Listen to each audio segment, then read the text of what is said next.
welcome to the match preview of Crystal Palace versus Man City. I'm joined by D and AJ.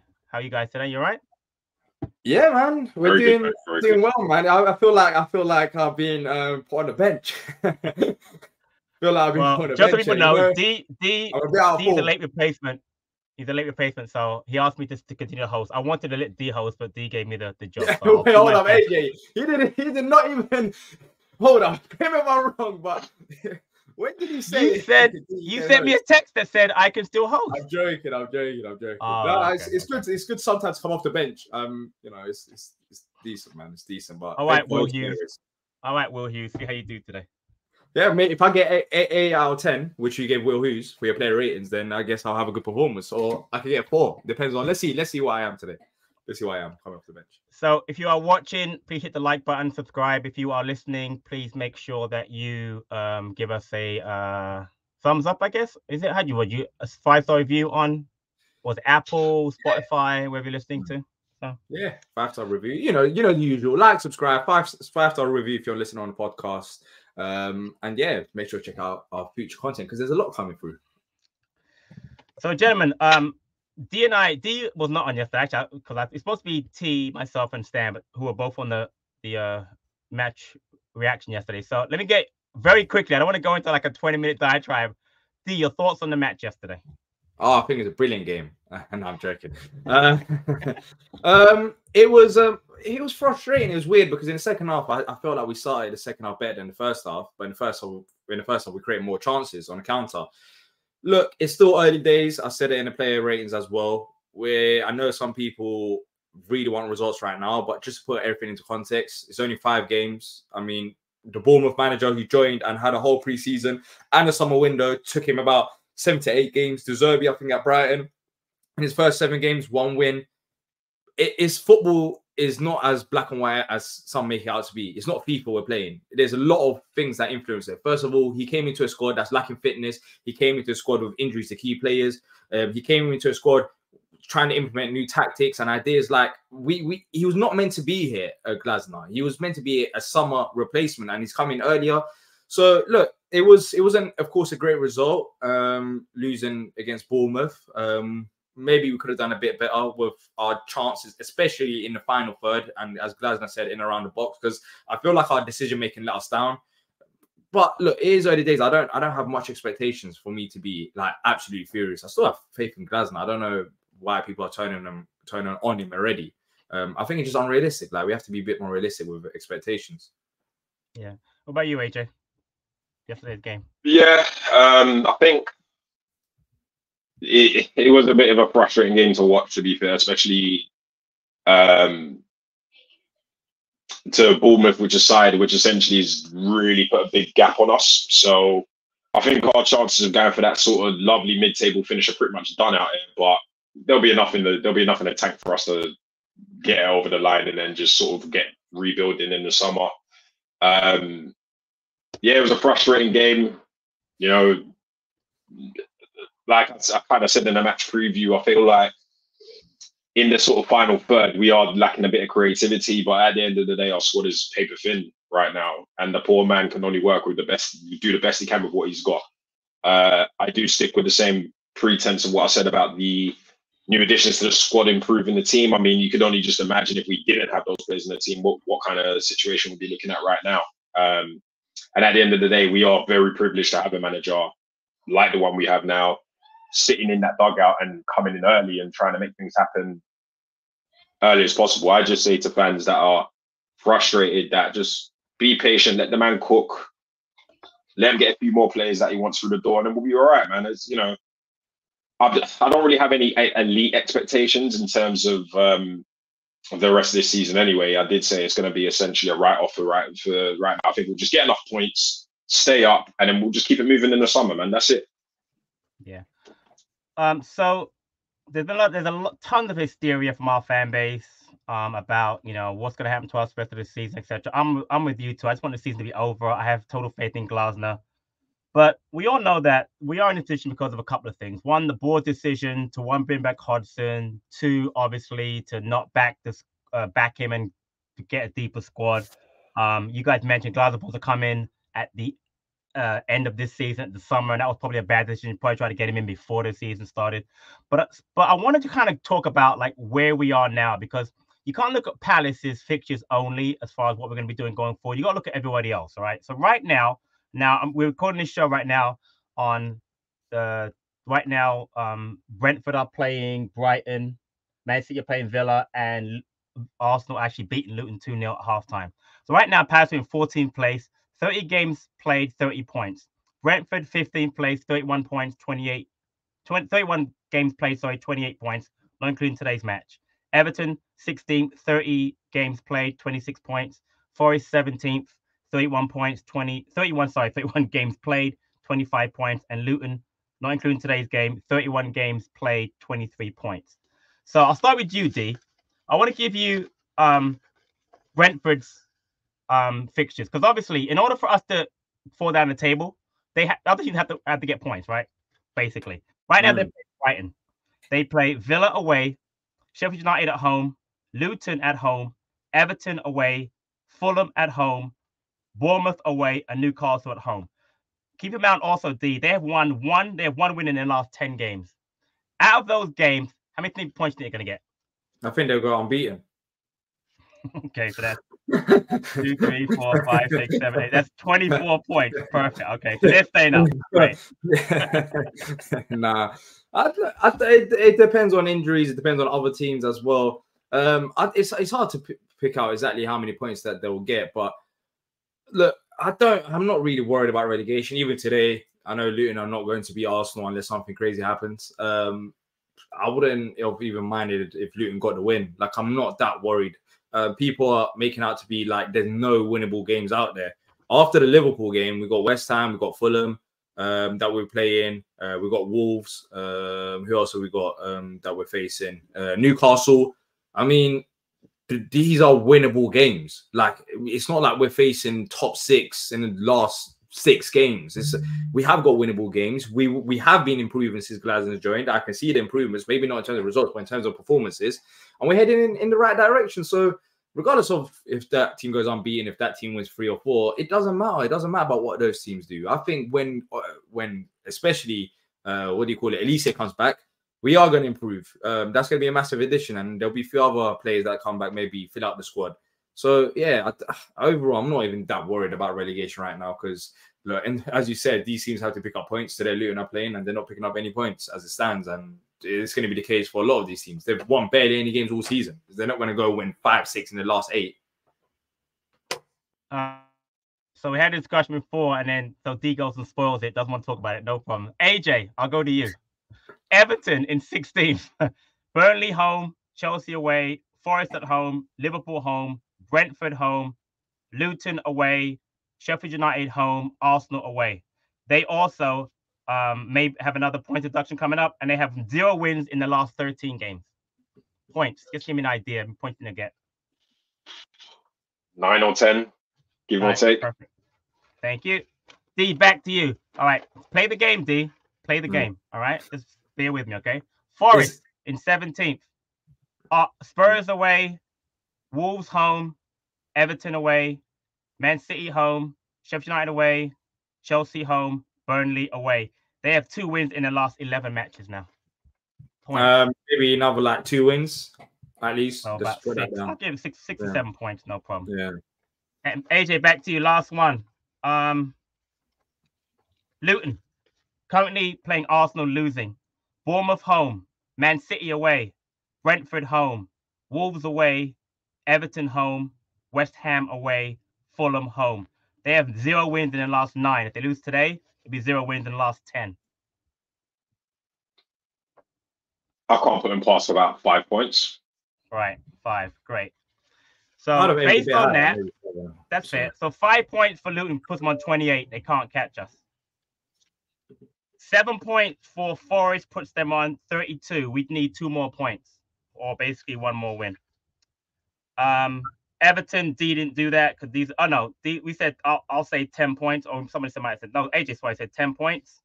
That puts them on 36. They should be safe anyway. But again, there's another point deduction. So Everton will go above us if we get no more points. And then Brentford, City can win every one of their games, so they'll be way above us. So the point being is that, and again, in those fixtures, by the way, a lot of teams play each other. Luton plays Sheffield United or Burnley. You know, let me just look at it again. Brentford play Luton.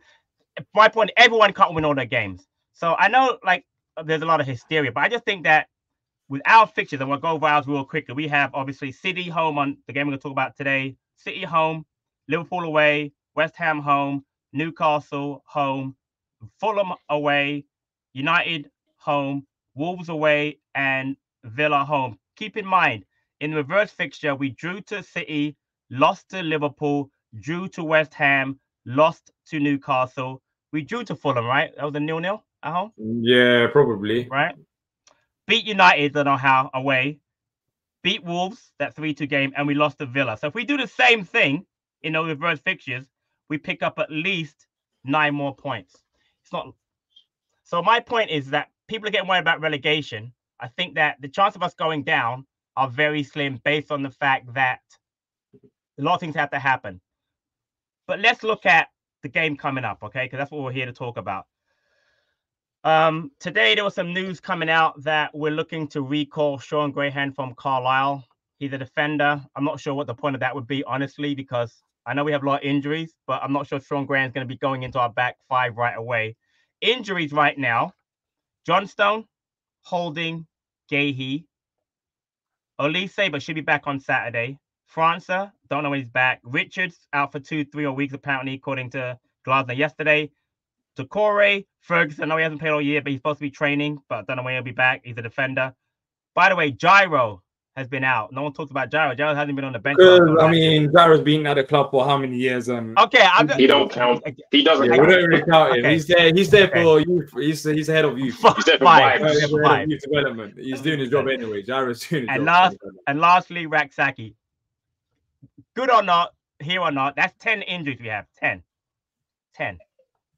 So I'm not sure what people are expecting from Glasner based on the fact we have 10 injuries. But let's talk about the game coming up. Go to you, AJ. AJ, there have been talks about why doesn't Glasner change the system? What are your thoughts on the system for Saturday based on what we did against Bournemouth on Tuesday? I think there's two factors you got to take. I think there's got to be two factors you got to look at. I think, first of all, it's the players that are available. He can only work with what he has. So at the end of the day, playing a club like Manchester City, we're going to have to realistically go defensive and on the counter. There's no point of trying to go player for player and, you know, pound for pound with a team like that. It would just be absolute suicide. I think also you've got to give the man a chance to tinker and do things and try and figure out what the best system is. Because I don't know why people thought this man was going to walk through the door and all of a sudden we were going to be playing Champions League football. It's just not logical on any planet, especially what we've got to compete with. You've got to give the man time to figure out what the best system is. It's not to say it is like a certain previous manager and he's trying and he's trying and he's trying and he's trying and it's not working. We have managed to have a couple of results here and there under him, but obviously granted, I think the pressure is on because of the circumstances of where we are right now. But the circumstances were dire before he even walked through the door. So what do you expect the man to do? Like, I think the system is fine. I think we've been actually playing some pretty decent football, to be fair. I think there have been improvements all over the place, to be fair. Contribution of the new players as well. I feel like they've done their job, but I also feel that the players that are essentially fighting for their futures, they've stepped in and done their jobs as well. There's not been a player that I've sort of sat there and thought, well, actually, you've kind of gone terrible and I want you out the door. You know, he's playing the players that are relatively in form. Mateta has been playing week in, week out. He's found his form. Right. He's kept Jeffrey Stopp away from that first team only up until yesterday, which I'm pretty sure, let's be honest, a few people would have been pleased about. He's giving youth players a chance and putting them on the bench. Granted, they're not getting on the pitch as much as we probably would like, but then when there's Premier League points on the line, you can't take that risk anyway. But we are starting to see a couple of those players on the bench, which actually factors in the whole issue with the injuries as well. So what more did you want the man to do? Or more importantly, what I would like to know, and I don't know if this is a situation for comments, for example, what did you expect the layout and this to play out? any other manager with these same exact circumstances probably would have been in the same situation, if not worse. So I can't judge the man yet. There's just, that would be unfair, and that would be very, very cheeky of me to kind of go down that path of him. You know, if we're talking about in a year's time or whatever, and, you know, things are just as dire and I'm seeing no levels of progression, then we're having a very, very different conversation. But go let man cook, man. You get me? He's not even marinated yet. Just let him cook. Like, you get me? Just let him do his thing. We'll be all right. I like the system. It's good. D, in light of the fact that we just won't play again on Saturday, what's your thoughts on like formation / lineup? You go with Lerma again in the back five. You put Tompkins in there. What are you thinking?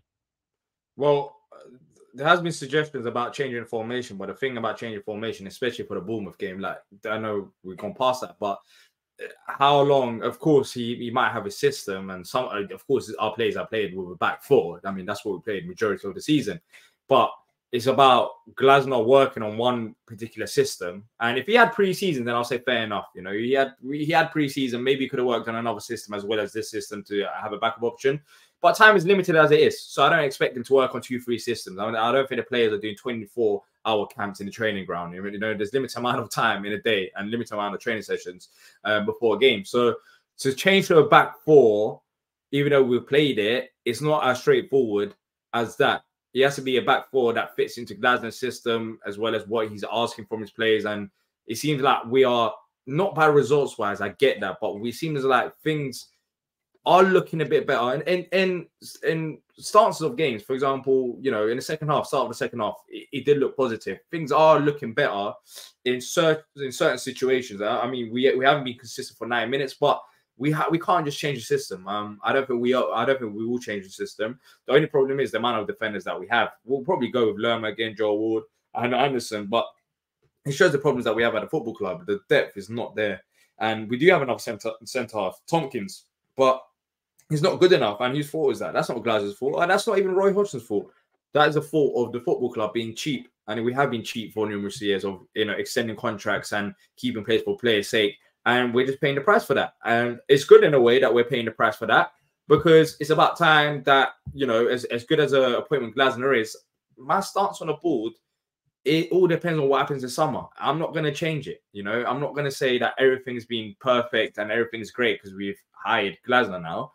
But we have to go out there and have quality players that come off the bench. I'm not saying a Gahey number 2, but Tompkins is a centre half that we're not even using, for example. Do you get it? Like, it's because we've gone cheap. Nathaniel Klein, he can be an option, but then again, it's just how many other teams do these players come in for? I don't see many other teams bringing on what the players that we'll bring on. Even Schlupp coming off the bench. It's just, you know, it's a bit boring. It's a bit cheap, and that's what we're paying the price for. So, yeah, I wouldn't change it about. We just have to go through it, and as the game goes by, we'll learn more and more. But I do want to point out, though, as much as I agree with you totally, D, about the board and the players, we did buy Rob Holding in January. We bought Rob Holding in January, and he's played like one game. We've lost Gahey and now Richards. We have 3 centre halves. For a team that was playing back then, a 4-4-2. That's actually more than enough centre halves to have, including if you want to include Anderson, and obviously if you in a pinch you put Ward in there. The issue is that we have a manager now who plays in a back 3, so it makes it a little more difficult. So I can't really kill the board because, again, no one would have really thought that Holding, Gahey, and Richards all be at the same exact time. You know what I mean? That's what we call a perfect storm of injuries, and that's what's killing us. No. I was talking about I agree with you on that, but you were talking about the issue of Tompkins being an option, but he's not being an option. That's an example. Like Tompkins is there, and he's not gonna play. For example, every team at our level is gonna have a James Tompkins in the squad, and who you hope never plays. Be honest, you know what I mean? He's gonna be there for vibes, for experience, for whatever. Like a gyro, you get a 2 or 3. It's just how squads like us are built. You know what I mean? I can probably go look at Bournemouth squad, and I would find a player there similar to. Well, look at their bench compared to ours. No, again, you missed my point. I'm not saying bench for bench. By far, I'm just talking about like the last guy on the bench is going to be like a James Tompkins on most teams at our level. No, there's no comparison, bro. Bournemouth has spent the money. They have built the squad. There is no. I am not arguing that. Trust me, I'm not arguing that. I'm talking about just in the defending wise is a perfect storm of injuries that's killing us right now. So that's all I'm trying to be. I'm not arguing about I'm not defending the board. I'm not defending the acquisition of players. Trust me. I'm just saying that to have 3 of those players out, because I'm telling you right now, I can guarantee when we bought Rob Holding, it was because we thought it might lose a player to injury. And what happens? He gets injured first. Do you know what I mean? No one saw that coming. Do you know but even if Rob Holding's back, even if you have everyone fair, Anderson, Gahey, Richards, and Holding, I only consider them. Wardy, of course, is playing centre half, but he's not really a centre back. You can do a role there, but he's not a centre back, especially with the way that Glasner wants to play with the ball. Who's that? Sorry, he's not as comfortable. So I think we still need another centre half, even if we do have these players. Because one player is going to be. We have only 4 capable centre halves, in my opinion, and it's not good enough. 100%. But I'm saying that again, this is hypothetical. If you had Gahey and Anderson fit, you could put Holding in the middle, and that would not be a problem. It wouldn't be. Yeah, but the problem is if everyone's fit. I know right now circumstances have changed. He's down the pecking order. He's way down. But it's not right. I'm not blaming the board for this. I'm not buying another centre half, but we do have to improve it going next season because I agree. If everyone is fit in terms of the actual players that can do a job, and I'm not saying Wardy can't, but Wardy, we need to, even though he's playing centre half, I'm not gonna use him as a centre half option for next season. I'd rather bring in someone else. Yeah, we only have one player on the bench basically that's capable. Like it's either going to be Richards or Holding, and if one of those gets injured, Richards or Holding, then you don't have any, good enough centre half to step up. Right now, we're playing centre mid. We're playing Lerma in defence, and that's because we just don't have enough defenders. But saying that, also, I mean, cool. We can move on from defenders, well, centre halves, but left back, left wing back, Mitchell hasn't had backup option all year. I mean, Munoz. We should have signed another right back in the summer. It took us. It was stupid for us to take that long to realize we need another right back. For example, I understand that. It was mistakes that even when Roy was here, that position wasn't filled till very late on, till January, when it was clear as daylight that we need to improve that position. So a lot of positions up front, you can make that argument as well. As wide players, you can make that argument as well, especially down the left. So, yeah, I mean, these are problems that's been going on, and it will go on until, the summer window comes, and then that's when we can fix it. So, I think we can all agree, we're pretty sure the lineup will be the same one we used against Bournemouth. I don't see any changes because I don't think there's any additional injuries. I don't think, and I'll get your opinion on that. Would you guys start Olise if he's back in the squad, or you put him on the bench? I'll start with you, Adrian. He's only good for 20 minutes. So allegedly he can play for 20 minutes, but I wouldn't take the risk, to be fair. I'd just probably give him a few minutes, let him get used to this new system. Right. And then obviously gradually, as the next couple of weeks go on, start integrating him back into the squad. But no way do I risk somehow getting something out of the Man City game for Olise's health, because I think it's getting a bit above and beyond a joke in terms of his injury issues this season, to be fair. So I think we have to be respectful compared to him. And from the comments I've heard out of the manager, I don't think he will take the risk on him anyway. Jordan Ayew, we discussed it during the play ratings. I think it might be a religious issue with the fasting. I'm not 100% sure, but he definitely has been playing up to the standards he was a few matches ago. Would you think about changing Ayew, possibly starting Austin Edouard? No. I wouldn't. Okay. Why? Or Jeffrey Schlupp? I don't think Edouard is. Maybe he plays up front fair enough, but he's not that type of player. I don't know. We need more creative players. I guess I don't think it'll be Edouard. I think he was going to ask Schlupp. I don't think he would start Edouard. I don't know. Right. That's what I'm asking. Or so would you start Schlupp? It wouldn't be Schlupp. No, I wouldn't start Schlupp. With all due respect, nothing's changing myself. And Edwards, no, I'll rather keep Ayew there, even though he's not doing much. At least defensively, you know that in a game like this, you still track back. He still gives 100%. But yeah, he's not just offering enough in attack, maybe. But if it doesn't work out, then maybe change up. But I mean, both those options are not convincing to me at all. I just think they're all like average. Well, we all know how formidable City are going to be. They are the treble winners, going for another treble this season. Our last game again, we talked about it was 2-2. We came back from 2-0 down at City's ground. But when you guys remember the last win for Palace versus City? Pretty easy to remember. I think I was there. 2-0 at their ground. Yep. Yeah. Gallagher, yeah, I was there. Yeah. So that was a good times, man. that was the elite times. I think that was like peak Palace, and then ever since like that season and that moment, it's just gone downhill. yeah, that's the only win we've had since 2018 win, which you remember that one obviously. That was the Andros Townsend game that the goal that he scored, the goal of the season for me that year. I'm trying to find out where we beat them at home because I don't see it here. I don't think we beat them at home, have we? I can't remember any of that. 2015, 2-1. Murray and Punchin scored. Yaya Toure scored for Man City. 9 years ago. Only 9 years. Only 9 years ago. Yeah, did they even have money like that back then? Was City rich back then? Probably had Robinho on the team in that. They still had money. They still had money, but yeah, I mean, it's going to be a long day. It's going to be a long day, regardless of who's available, who's not. They're going to be up for it. Then again, City this season have not been the City of past. And I'm not saying they've been bad, but they're not, in terms of performances, they're not giving out, solid performances like they normally would at this point of the season. But yeah, it's going to be a hard game, regardless of who's available for us or not, because they're going to be up for it. They got something to play for. We don't. No, well, we have survival to play for. I guess no. Well, no, remember that game, but going forward. Wait. What was the whole point of that first segment? If we don't, having to calculate all the points and everything. If we listen, one more win. One more win. Why not Saturday? Do you know what? If it comes on Saturday, then I'm all for it, mate. I'll be the first person on the pitch going crazy. Man. One more win. Why not Saturday? One more win or 3 draws. So basically, after City and Liverpool, I'll take a draw. Mate. I'll take the draw against City at home. Let's go. Yeah, I don't think that's gonna happen, man. I'm gonna go to the game for the sake of going to the game. I have no expectations. Yeah, I just want the season 10. That's what. That's all I'm. So let's get your prediction. I'll go with you, AJ. What are you predicting? 2-0 City. It took 2-0 City, bro. Took my prediction. I feel like it's gonna be light work for City. Yeah, 2-0 City, man. 2-0 City. I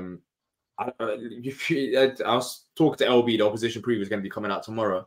Right. When I told him that it's going to be most likely Joe Ward, Jefferson Lerman, and Joachim Madison, even I thought to myself, what on earth is that? Like, as your back three. so yeah, I think it's not going to be easy. We have to try hold them as long as possible, but eventually, I think they will get the job done. And it's going to be football terrorism on Saturday, mate. I'm telling you, it's going to be. As long as we don't get and Schlupp to start just for Bants, might as well. No, man, no, please. Schlupp to start just for Bants, man. Let's go. Up, then that's a wrap for him. All right, I'm gonna go 3-0 City just for the vibes because I don't want to copy you two. So I'm gonna go 3-0 City, and hopefully. See, when no one thinks we're gonna score. No, I don't. This end the season. No. Mateta hat-trick masterclass. Yeah. You just said 2-0 City. You can't change it now to 3-0. I know an AJ probably give him 7 out of 10 in the player ratings. Oh, he didn't score. Yeah.